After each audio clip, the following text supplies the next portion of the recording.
کہ ہر مذہب میں تیوہار ہے لیکن منانے کا طریقہ نہیں ہے، اور نتیجہ یہ ہے کہ وہ لوگ ان تیوہاروں کو اپنی مرضی سے مناتے ہیں۔ کوئی شراب پی کر تیوہار مناتا ہے، کوئی جوا کھیل کر تیوہار مناتا ہے، کوئی جو ہے بیوی بچوں کو کہیں گھمانے لے کر چلا جاتا ہے، کوئی رشتہ داروں کے یہاں جاتا ہے۔ اور میرے پیارے آقا کے پیروانوں، بعض لوگ ایسے ہیں جو خوشی منانے کے فراق میں زنا کرتے ہیں، یعنی وہ اللہ اور اس کے رسول صلی اللہ علیہ وسلم کی نافرمانی والے کام کرتے ہیں۔ تو ان کے پاس تیوہار تو ہے لیکن منانے کا طریقہ نہیں ہے۔ ہم مسلمانوں کو کہا گیا کہ تمہیں سال میں 2 خوشیاں دی گئی ہیں، اور یہ 2 تیوہار جو ہیں عید بقرہ عید کے ہیں۔ یہ 2 تیوہار تمہارے اہم تیوہار ہیں جسے عید بقرہ عید کا تیوہار کہا جاتا ہے۔ اور ان تیوہاروں کو دینے کے بعد اللہ نے چھوڑ نہیں دیا کہ جاؤ اسے اپنی مرضی سے سیلیبریٹ کر لو، اپنی مرضی سے منا لو۔ ہر انسان اپنی حیثیت کے مطابق، طاقت کے مطابق سیلیبریٹ کرے، ہر آدمی اپنے شعور کے مطابق، اپنی ایجوکیشن کوالیفیکیشن کے اعتبار سے سیلیبریٹ کرے۔ نہیں بلکہ کہا گیا کہ تمہیں اللہ نے سال میں 2 خوشیاں دی ہیں، عید اور بقرہ عید کے نام پر۔ جب یہ خوشیاں ملیں تو اسے اپنی مرضی سے تمہیں سیلیبریٹ نہیں کرنا، بلکہ جب یہ خوشیاں تمہیں مل جائیں تم دن اور رات میں 5 وقت اللہ کا سجدہ کرتے ہو۔ جب عید بقرہ عید کا دن آئے تو تمہیں 2 رکعت نماز زیادہ ادا کر کے اس خوشی کو منانا ہوگا۔ تو گویا اسلام نے یہ طریقہ بتایا ماننے والوں کو کہ جب خوشی ملے تو شراب کے نشے میں نہیں ڈوبنا ہے، جب خوشی ملے تو سیر و تفریح کے نام پر نمازیں نہیں قضا کرنا ہے، جب خوشی ملے تو زنا کے بازار نہیں سجانا ہے، جب خوشی ملے تو گیمبلنگ نہیں کرنا ہے، جوئے نہیں کھیلنا ہے، ناچنا نہیں ہے، ٹھمکے نہیں لگانا ہے، بلکہ جب خوشی مل جائے تو خوشی میں اللہ رب العزت کے سجدے کرنے ہیں تمہیں، سجدے۔ میرے پیارے آقا کے پیروانوں، یہ تو 2 خوشیاں ہیں جو عید بقرہ عید کی شکل میں ملتی ہیں۔ بچے کی پیدائش سیلیبریٹ کرنا چاہتے ہو، بچہ پیدا ہوا خوشی منانا چاہتے ہو تو کہا گیا عقیقہ کیا گیا، اس عقیقے کے ذریعے تم خوشی کا اظہار کرو۔ اور ساتھ ہی یہ فرمایا گیا کہ میرے آقا صلی اللہ علیہ وسلم کی سنت بھی ہے، اللہ تبارک تعالیٰ اس کے ذریعے بچے کے اخلاق کو سنوار دے گا، اس کی قسمت کو سنوار دے گا۔ تو میرے پیارے آقا کے پیروانوں یہ طریقہ، اسی طرح شادی بیاہ ہو تو شادی بیاہ بھی اپنی مرضی سے کرنے کا حکم نہیں ہے، بلکہ اس کو بھی کس طرح سے کیا جائے، کیسے سیلیبریٹ کریں، کیسے منائیں، اسلام نے مکمل طور پر اس کا طریقہ بھی اپنے ماننے والوں کو عطا فرمایا۔ اور قربان جائیں، دنیا میں جتنے مذاہب ہیں، کسی مذہب کے اندر ان کے دیوی دیوتاؤں نے یا ان کے بڑوں نے، ان کے مہاپرشوں نے انہیں یہ نہیں بتایا کہ ناخن کیسے کاٹا جائے گا، راستے میں کیسے چلا جائے گا، لیکن قربان اسلام پر اور قربان میرے نبی کی عظمت پر میرے آقا نے ایسا احسان کیا کہ صرف سجدوں کا شعور نہیں دیا، صرف حج کا طریقہ نہیں بتایا، اے مسلمانوں صرف روزے رکھنے کا جو ہے سلیقہ نہیں دیا، بلکہ قربان میرے آقا کی عظمت پر میرے آقا نے تو اپنے ماننے والوں کو ناخن کاٹنے کا طریقہ بھی عطا فرمایا۔ تم ناخن کیسے کاٹو گے؟ میں نے تم پر نہیں چھوڑا، میں تمہیں بتاتا ہوں کیسے کاٹنا۔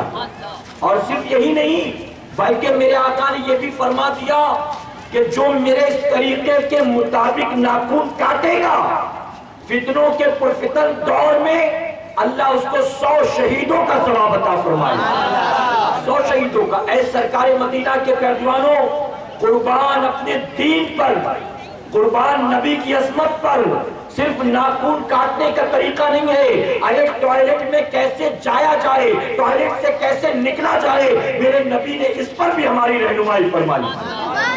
دنیا کا کوئی مذہب بتا سکتا ہے، ان کے یہاں یقیناً عبادت کا طریقہ ہوگا، ان کے یہاں پر یقیناً پوجا پرارتھنا کا طریقہ ہوگا، لیکن یہ طریقے موجود نہیں جو طریقے اسلام نے اپنے ماننے والوں کو عطا فرمائے۔ میرے پیارے آقا علیہ الصلوۃ والتسلیم کے پیروانوں، کل کی رات جو ہمارے سامنے سے گزری، 31 دسمبر کی رات، آپ جانتے ہیں نا 31 دسمبر کی رات۔ اچھا، یہاں 31 دسمبر کی رات ہم میرے پیارے آقا علیہ الصلوۃ والتسلیم کے پیروانوں